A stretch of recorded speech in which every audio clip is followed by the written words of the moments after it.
Olha, hoje em dia no Brasil, quem é que não pensa em ter uma graninha extra, né? Ou então tirar aquele projeto pessoal da gaveta. E muitas vezes essa vontade aparece bem quando a gente já tem um emprego com carteira assinada. Aí, essa jornada dupla acaba levantando uma dúvida super importante. E a pergunta que não quer calar, que está na cabeça de um monte de gente, é justamente essa.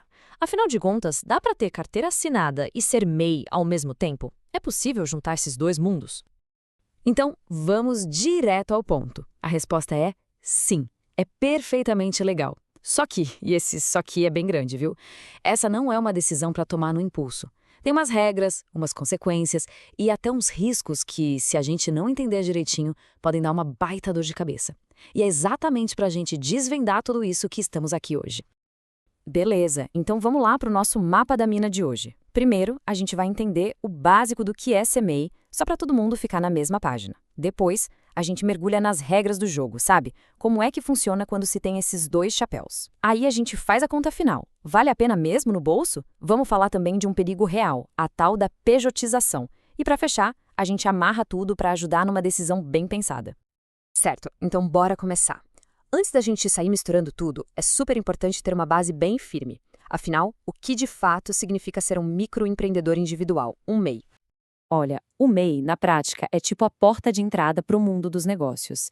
É o jeito mais fácil e mais em conta de oficializar um trabalho que antes era, sabe, na base do informal.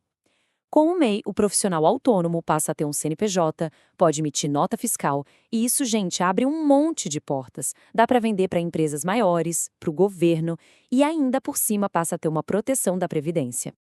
E aqui, atenção para esse número, que ele é chave, R$ 81.000. Esse é o limite máximo de faturamento por ano para continuar sendo MEI, tá? É o principal ponto para ficar de olho. Se aquele seu negócio extra começar a bombar muito, tem que ficar de olho nesse valor para não correr o risco de sair da categoria. E as vantagens, olha, são bem interessantes. Além do CNPJ e da nota fiscal que a gente já falou, ser MEI dá acesso a benefícios do INSS, tipo aposentadoria por idade, auxílio-doença, salário-maternidade. E para a família, ainda tem a pensão por morte. É uma rede de proteção, sabe? Uma segurança que quem está na informalidade não tem de jeito nenhum. Beleza. Agora que a gente já entendeu o básico, vamos para a parte principal da nossa conversa. O que acontece quando esses dois mundos, o da CLT e o do MEI, se juntam na vida de uma pessoa só? Aqui as coisas começam a ficar um pouquinho mais complexas. E o ponto mais importante é esse aqui: a contribuição para o INSS não é opcional, gente. É obrigatória nas duas frentes. Como CLT, o desconto já vem direto na folha de pagamento. E como MEI, o pagamento é feito todo mês por aquela guia, o DAS. Não tem para onde correr. São duas fontes de renda, então são duas obrigações com a Previdência. E nessa parte da contribuição, tem uma escolha importante a se fazer, viu? A contribuição padrão, aquelas de 5% do salário mínimo, já garante a aposentadoria por idade. Mas, se a pessoa quiser que esse tempo também conte para se aposentar por tempo de contribuição, aí precisa pagar um complemento, mais 15%. Agora, mas muita atenção aqui, porque essa é uma dúvida que pega muita gente. Mesmo pagando duas contribuições ao mesmo tempo, no fim da vida a pessoa vai ter uma aposentadoria só. O que acontece é que o INSS vai somar tudo o que foi pago, tanto como CLT quanto como MEI, e isso pode sim aumentar o valor do benefício lá na frente. Mas o tempo não conta em dobro. Um ano trabalhando nos dois ao mesmo tempo conta como um ano de contribuição, e não dois. Isso é super importante entender. E chegamos no que talvez seja o ponto mais crítico de todos. Presta atenção. Se a pessoa for demitida sem justa causa do emprego CLT, o simples fato de ter um CNPJ de MEI ativo faz com que o governo entenda que ela tem outra fonte de renda. E o resultado, na grande maioria das vezes, perde o direito ao seguro-desemprego. É uma troca bem pesada, né? Você formaliza seu negócio, mas abre mão de um dos direitos mais importantes da CLT. Ok, com todas essas regras na mesa, a grande pergunta é: e aí? No fim das contas, vale a pena financeiramente? Essa jornada dupla compensa? Bora fazer umas contas e ver os prós e contras. Essa tabelinha aqui deixa tudo preto no branco. De um lado, na CLT, a gente tem uma lista de benefícios garantidos por lei. 13º, férias com aquele 1/3 a mais, FGTS. Já no mundo MEI, a palavra é autonomia. E o que isso quer dizer? Que é o próprio empreendedor que tem que se virar para criar essa rede de segurança. Não tem nada disso garantido, não. Isso leva a gente direto para a pergunta de $1 milhão. Não adianta o faturamento como o MEI ser igualzinho a um salário CLT. Para a coisa realmente valer a pena, para compensar tudo isso que se perde, a grana que entra tem que ser maior. Mas quanto maior? Então, o que os especialistas dizem é que a renda como MEI tem que ser bem maior. A maioria dos analistas financeiros fala em faturar no mínimo uns 30% a 40% a mais do que seria um salário CLT para a mesma função. E por que essa diferença toda? Porque esse dinheiro a mais é o que vai virar o seu próprio fundo de benefícios, sabe? Para guardar para tirar férias, para ter um 13º, para ter uma reserva de emergência. A conta nunca é um por um, tem que ter essa gordurinha para queimar.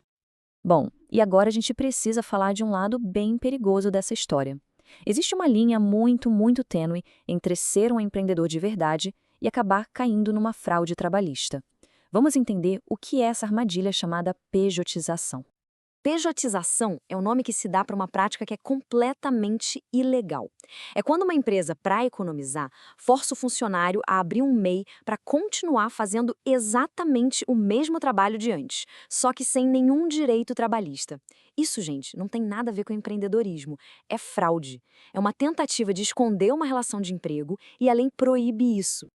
Tá, mas e como a gente identifica se é uma fraude? A lei trabalhista tem 4 pontos bem claros. Pensa assim, tem um chefe dando ordens e cobrando horário, isso é subordinação. O trabalho só pode ser feito por aquela pessoa específica, não dá para mandar outra no lugar, isso é pessoalidade. O serviço é contínuo, não é algo de vez em quando, isso é não eventualidade. E recebe um valor fixo todo mês como um salário, isso é onerosidade. Se esses 4 pontos estão acontecendo, para a Justiça do Trabalho, isso é um emprego, não importa o nome que a empresa queira dar. E para as empresas que fazem isso, o risco é gigante. A gente está falando de multas pesadíssimas do Ministério do Trabalho, ter que pagar todos os direitos atrasados com juros, FGTS, férias, 13º, tudo, fora os processos na justiça e o estrago na imagem da empresa. É aquela famosa economia que no final sai muito, mas muito mais cara. Bom, chegamos na reta final da nossa conversa. Agora é a hora de juntar todas as peças do quebra-cabeça, amarrar tudo o que a gente viu, para que essa decisão de ter ou não os 2 chapéus seja uma decisão bem consciente, bem calculada. Então, vamos lá, resumindo os pontos principais. Primeiro, pode ser CLT e MEI? Pode, é legal. Segundo, qual o maior baque? A perda do seguro-desemprego. Terceiro, tem que pagar a INSS 2 vezes, é obrigatório, e isso vai contar para uma aposentadoria só. Quarto, a conta tem que fechar com sobra para compensar os direitos que se perde. E por último, e talvez o mais importante, ser MEI tem que ser uma escolha sua, para ter mais autonomia, e nunca uma imposição da empresa para cortar custos. Isso é fraude. E a gente fecha com essa reflexão para ficar na cabeça. Usar esses 2 chapéus, CLT e MEI, pode ser um baita passo para ter mais autonomia, para realizar um sonho, ou pode ser um risco grande para os seus direitos.